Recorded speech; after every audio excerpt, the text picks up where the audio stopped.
Hello everyone, I'm Vaya and welcome to Parasite in Love. This was also made for the Spooktober VN Jam, and I'm so excited for all the games that are coming out. It's ridiculous. Look how cool.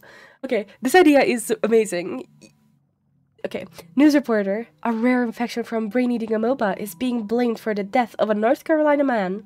He was swimming in the water park earlier this month. The amoeba is usually found in shallow freshwater. It can cause severe headaches, fever, nausea, and vomiting, which can progress into having a stiff neck, seizures, and a coma. It's only infectious when water is forced up the nose during activities such as diving and water skiing.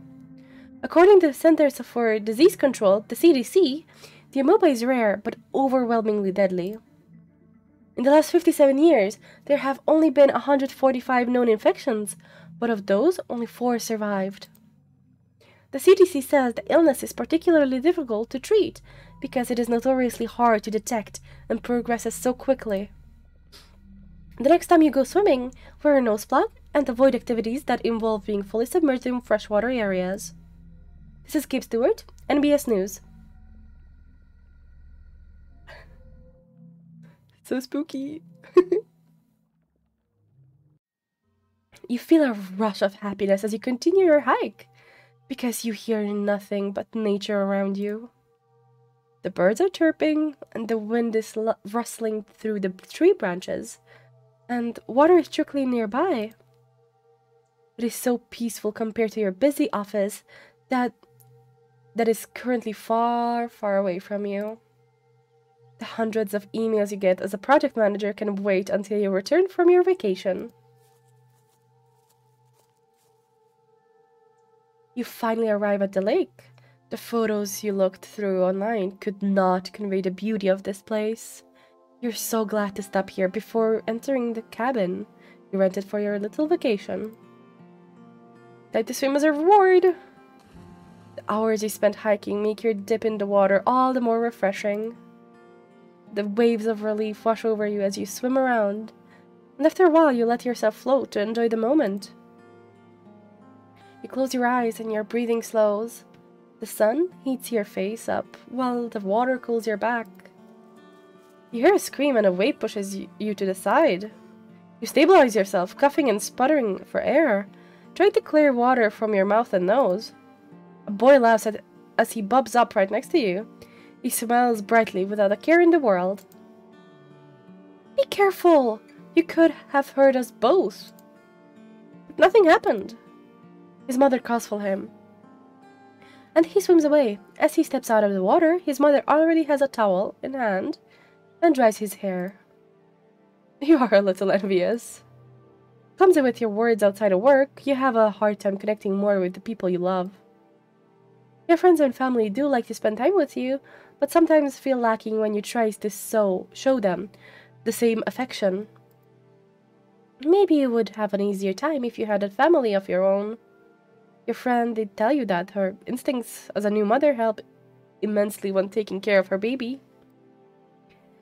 You hope that in your case, the instinct would take over in talking to your child. How great would it be to have such deep connection? You sigh and rise from the lake. You arrive in the cabin. That's really pretty. And you have booked for the next 2 weeks. The space is too big for just one person, but it also feels luxurious to have so much space for yourself. It's pretty too. It feels like home. You're basically checking if this place is a vacation home for the future family that you always dream of. Even if you don't have a partner, the thought of taking a trip together fills you with joy. By the fireplace, you look at the couches where you could snuggle up with your future family. You smile, imagining your child imitating a bear as they wear the fur that drapes over one of the cushions. You stretch your arms as you yawn. Time to unpack and get settled. You put your hand into your bag and take out your vacuum-sealed clothes. You pack them this way to make space for other things. Your wallet, smartphone, food, toiletries, and some books to pass the time. After putting all your stuff away, you go to take You go and take a shower. Half an hour later, you leave the bathroom refreshed and donning a white robe provided by the rental, walking to the couches with a grin and a glass of white wine. Now it feels like a true vacation. You take your phone out and check it out a habit from your job. Ooh, let's be nosy photos. Your mother sent you some digital copies of your old family photos. When you were little, your family used to visit the big greenhouse in the city center quite often. There are also some photos of you with coworkers. When did you take these selfies with them? You must have gotten drunk at the last office party. Any milestones has to be celebrated is the motto of your boss, so parties happen pretty often. You don't know how your boss is able to make the company pay for so many, but you don't dare to ask him. You scroll further back and finally find some photos with your friends. The last time you guys met was to say goodbye to a friend in the group who was leaving the country. You should call them sometime soon. Messages? You have messages from your dad, mom, co-workers, and friends. Dad? Your dad always sends short messages like cloud with a photo of the sky attached. You must have inherited his blunt way with words. Mom? She likes to nag and remind you to do things, even though it's been years since you moved out. It can be annoying, but you know she's doing it with love. Coworker. Hang on. You immediately regret looking at this. You sigh. It's gotten so much harder to meet up since your friend group became adults. You yawn and decide to go to bed.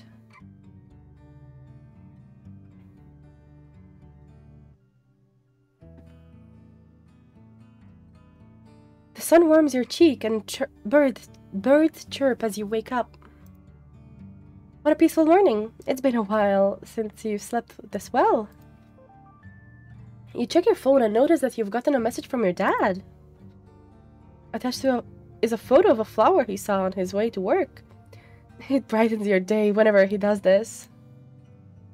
You want to send him a photo back, so you decide that today you'll explore your surroundings, take pictures, and make some bookmarks with the flowers you find. After a quick breakfast, shower, and change of clothes, you are ready. Once you're outside, you take a deep breath. You can smell damp moss, flowers, and wet grass. It must have rained a little during the night. You take your smartphone out and you start your hike. Your shoes sink in every time you take a step on the pine needle covered ground. As you look around, the wind caresses the leaves above you, making their shadows dance on the ground. Soon, you spot some small purple flowers growing nestled between fallen tree trunks. You squat down and take a picture up close. You stare proudly at your photo. A dewdrop on one of the petals reflect the sunlight, making the scene feel more magical. You stand up and send it to your dad, or at least you try to. You see your bad reception and give it another attempt, but it doesn't go through. You decide to send it once you have a better connection in the cabin. Then, you look at the flowers again. Upon further thought, they would be a pretty decoration for a bookmark when dried. You carefully pick one up and make your way back. After you put your bag away, you fold a sheet of paper around the flower and tuck it inside a book. You press the book shut and then stack several more books on top of it. That should make it flat and dried after a while. Then you remember to send the photo. Nice. Then seconds later, he sends a photo back. You chuckle. You used to make them together when you were younger. I miss you, Dad. You shake your head, a little embarrassed after those words escape your mouth. Why would you be embarrassed about that? Somehow you can't bring yourself to send those words. You just write nice back. After a long bubble bath, you are ready to prepare your dinner. You cut the meat up on the chopping board, almost in a rhythmic fashion. After a while only eating takeout, it feels good to cook for yourself again. Are you cooking? It looks good. You let go of your knife too fast and it shatters onto the counter. You whip your head around.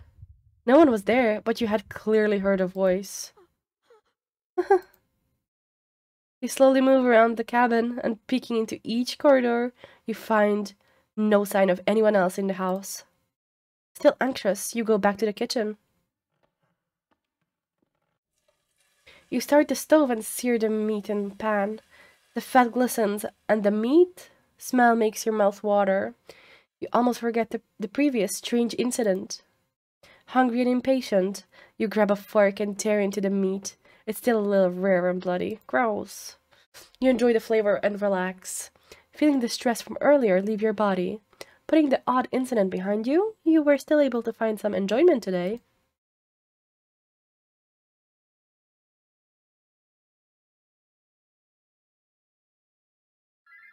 The morning alarm almost gives you a heart attack.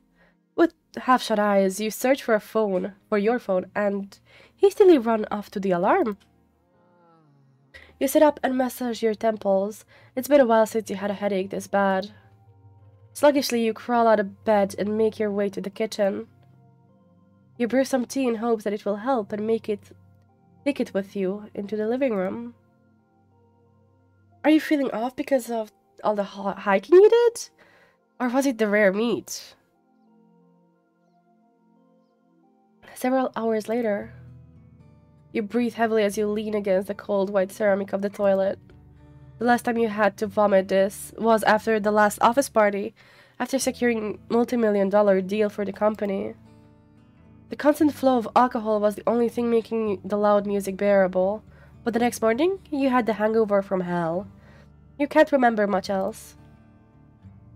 Check kitchen for bad food.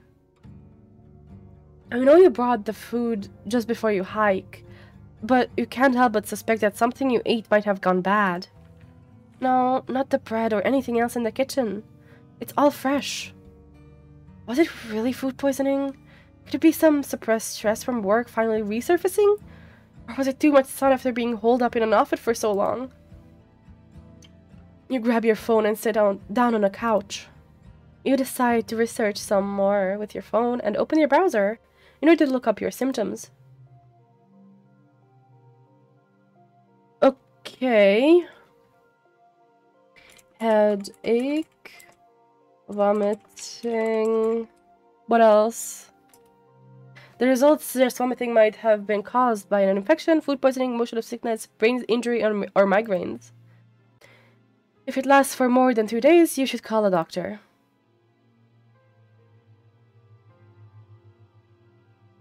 Can cause it by alcohol, certain foods, changes in or lack of sleep, poor posture, skipped meals, stress. You're guilty of a few of those. How to treat. Rest in a quiet, dark room, hot or cold compress on your forehead or neck, massage and small amounts of caffeine, ibuprofen, aspirin. Maybe you should call a doctor now, just when you are about to type a number. Your hand seizes up. Your phone falls onto the couch. What was that? You hesitate. You drop your phone from a little muscle cramp. You've had those before.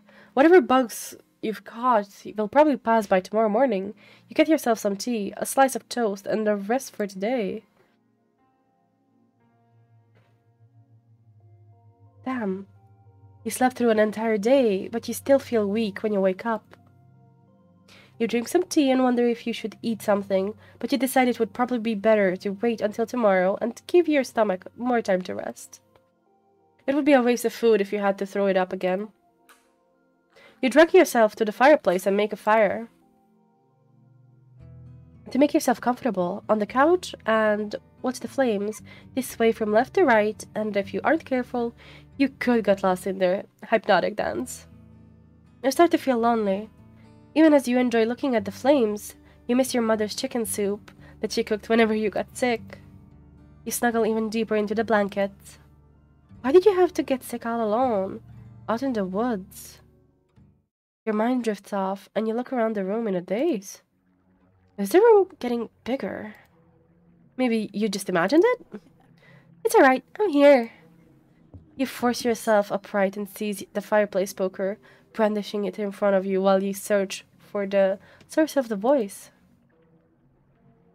You could have sworn it was right next to you. But there's no one else in this room. After what happened the other day, you've checked as much. Of course you're the only one here, right? You back into the corner, so at least you aren't ambushed from behind. Then you take out your phone and try to call for help. No. An intense pain wells up in your head. You jolt in pain and let go of your phone. It hits the ground, bounces once, then falls flat. You tremble as you kneel down to retrieve it. You sigh when you see that your phone is still intact. Okay, whatever just needs its presence now, it seems like it doesn't want you to call for help. You don't care. Your thumb hovers over the dial pad. You're going to make that call. Call the police. That won't help. You nearly throw your phone out of fear, but you stop yourself in time. You only feel a little pain. Tears roll down your cheeks. You hate this voice. It's swimming in your head. It's seizing up your hand. It's like it's controlling you. Oh no. Now you sound delusional. What voice? You mean thinking, right? That's what everyone does. You're just fighting your own intuition, aren't you? You close your phone and you just go to bed. You hope this ends soon.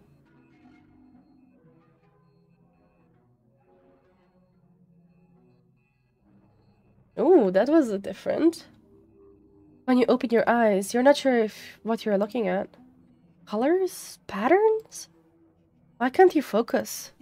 Good morning. Panic floods your body. There, at the foot of your bed, grins a ghoulishly colored man. Who is he? How did he break in? You snatch a nearby pillow and throw it at the intruder, but it sails right through him. You stare in sheer disbelief. Are you a ghost? No, I'm a living being. We met in the lake? I was looking for a place to multiply, and you were just so warm and nourishing, I couldn't resist. And finally, you can see me. He leans forward. Hi. I'm an amoeba. I think you humans call me Naglaria. Flower. I can't. Okay, so I'm starting to see things. I need help. Wait. Are you getting a doctor? Of course. So you're trying to get rid of me? You feel intense pain as a new wave sends you into agony. How could you? We need to stay together. Don't you understand? Okay, wait. Please calm down. I won't do it. Good. The pain disappears. You feel even weaker than before. Exhausted, you lay back down on the bed. He's an amoeba. He's in your head, and he's sprouted more and more of him to root around you in your brain. And the pain is killing you. Killing you. So wait, aren't I just going to die then? He doesn't answer immediately. Don't say it like that, Marlowe. Isn't it wonderful we get to spend time together? You have a hard time wrapping your head around this situation. But what you do now is you're in bad shape, and this thing won't let you call for help. Did it have to be me? Wasn't there a better place for you? No, never. Well, of course, it's rare for my kind to infect humans. But I see it as a sign. And you now know what I saw when I get closer to your brain? Oh, you know what I saw, okay? Your wish full of family, Marlowe. It's as strong as mine. He comes closer and puts his head on your stomach. This is where a baby would grow, right? He breathes in deeply. Is this how a fetus in a womb feels? Why would they ever leave their mother's body? It's so warm and comforting inside you humans. You shudder. A shudder runs through your body. You want to hit him and push him away, even though you know your hands would face through him. To make this new family arrangement easier for you, I'll even let you call me Niall? Like your unrequited love from your university days. You can dig into your memories? I can offer you everything you couldn't have, but always wanted. Why are you frowning? Not happy? You put on your poker face. Who would have thought that your days dealing with rude stakeholders would come in handy for something like this? No, it sounds good. Really good. Right? But suddenly his smile fades. He stands up and looks at you with worry. You are getting weaker. Yeah! No shit! And you were enjoying yourself so much too. It made me smile. What was that drink you had? White wine? Yes. I wish I could drink that with you. It's something you humans do with each other, right? Well, I guess we just have to take what we can. Is there something we could do together? Oh, how about I sit with you at the dinner table? Is this him playing house with you? Oh. What are we doing? Sure, let's go, of course. You shove down all the disgust you feel as fear has pushed you to say this phrase. He blinks in surprise. Then he smiles at you with pure bliss. Oh god, now I'm all flustered. Let's go then, after you. You walk to the kitchen while Niall follows you. You can feel his gaze on you. Your hand reaches for the pantry, but Niall interrupts you. You can't just eat bread alone. You're already weak. How about something more filling? I will also try to lessen the nausea, so please? For us? You clench your fist. That's rich coming from him. You turn the fridge and take out some eggs. You're fine if I make some scrambled eggs, right? Yeah, that sounds better. The pain and nausea have truly lessened. Seems like if you humor him, you can at least keep your head clear enough to think. You hear Niall hum as you crack open some eggs and turn on the stove. Curiosity gets the better of you, and you glance at him as the eggs sizzle.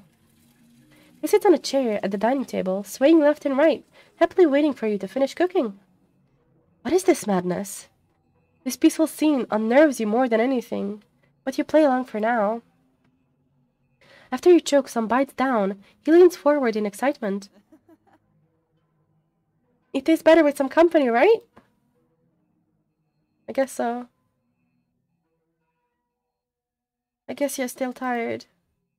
I'm a little sad. I'm a little sad you're not as excited as I am. Sorry. Maybe I should be more patient until you get used to all this. Then he lets you eat in peace until you're finished. You clean up and begin to fidget as you're not sure how Niall wants to continue the day. Suddenly you get goosebumps and slump down. You heave, a wave of nausea surging through you. Oh no! I thought I could give you more time. He reaches for your arm, but it goes right through. I wish I could help you stand. After a few seconds, your nausea dissipates. How can you survive this situation? What should you do? Is there a way to be rid of him? Let's get back to bed, alright? You both shuffle back to the bedroom. You lay down in bed as Neil sits down beside you. He strokes her hair as you gradually fall asleep.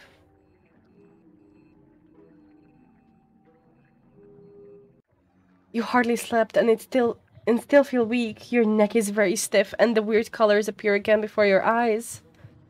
Oh, you're awake. Good morning, dear. You turn your head and see multiple Neils next to the bed.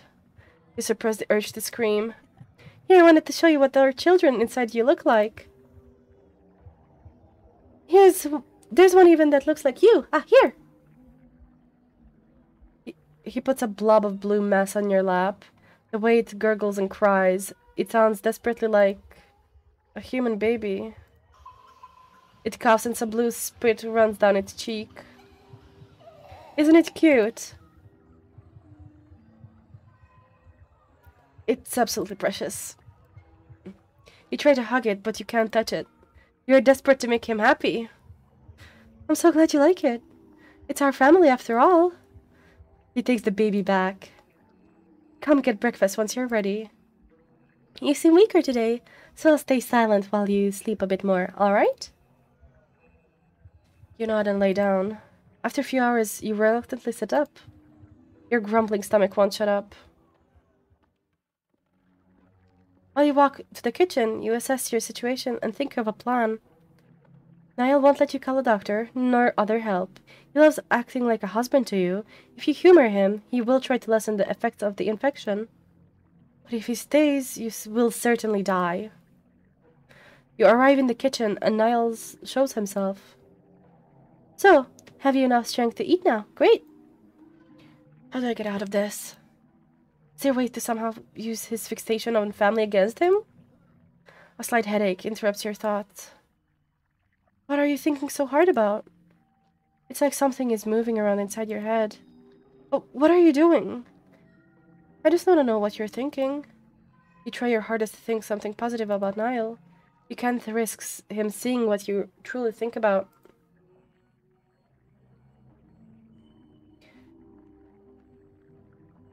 A lovely day to spend. Oh, you charmer. He sounds absolutely delighted. The headache disappears and you sigh in relief. I think somewhere in your memories it said a little caffeine helps with when you have a headache? Yeah, sounds great right now. You put a kettle down and shake some instant coffee into your mug. Then you take a yogurt cup from the fridge and get a spoon. Niall's eyes glimmer with excitement, as if he expects you to do some magic tricks. Is yogurt good? Yeah, it's sweet and cold and refreshing. After a while, you start to play with your spoon. Maybe it's better if you only eat a little bit. You don't want to upset your stomach. Come on, eat a little more. We have more mouths to feed after all. The reminder makes you drop your spoon. What's wrong? Everything about him and what he does to you. You stare at him with wide open eyes. You bite down hard on your lips to hold yourself back from giving him a piece of your mind.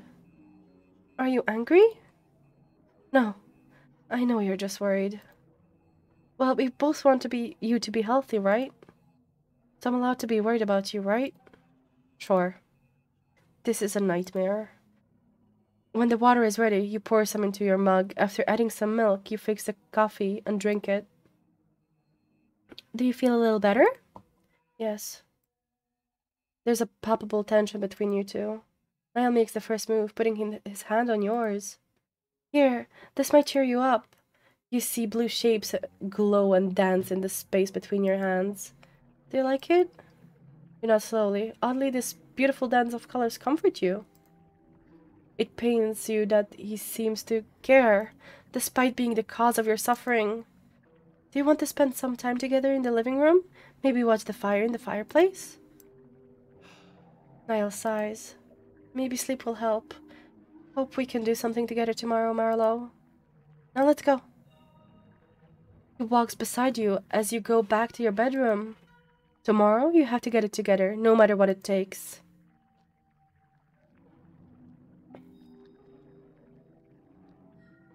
You wake up in your weakest state yet. Your skull feels fully and ready to burst. Your heavy limbs struggle to move on command. Your breathing is dry and ragged, and you're attacked by shivers from sweltering fever. You don't have much time left. You steel yourself and decide that you only have to push through, no matter how upset he gets. You have to at least try. In your dizzy state, you look up, and there he is. Hi. Good morning.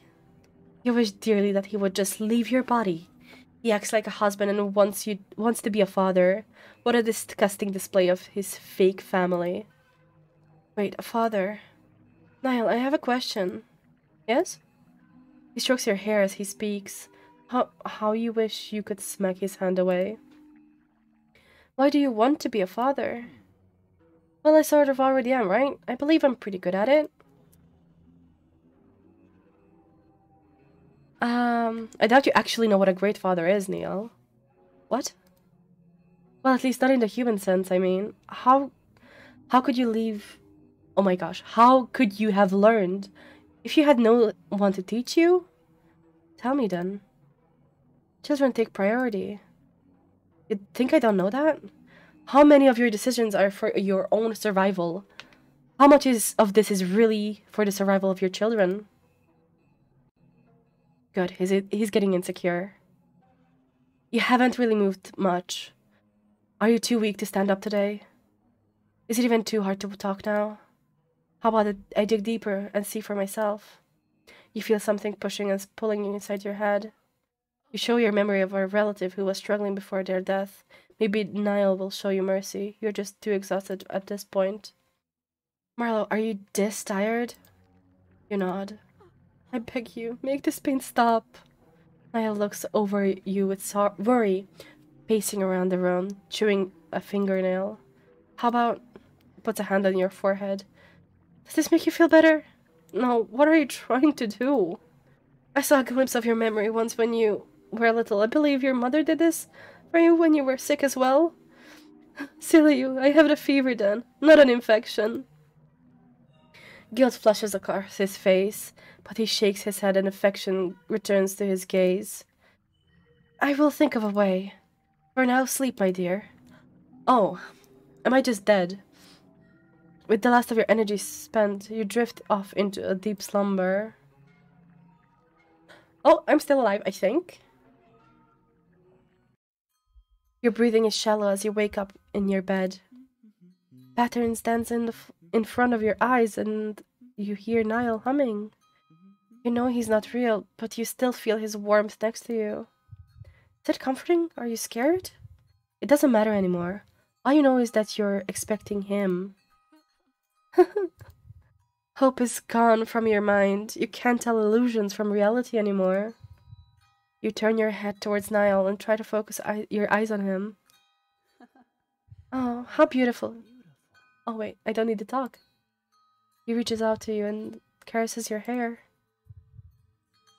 You must have turned and tossed a lot in your sleep. The bed sheets are like a veil, Anya. Maybe this is the only way we can marry. I know we don't have a lot of time. I feel you getting weaker by the second. But don't worry. I am with you. It's getting louder. Until death do us part.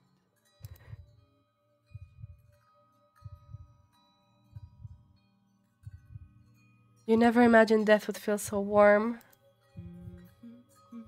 You slowly close your eyes as you hear Niall humming the wedding march. Oh gosh.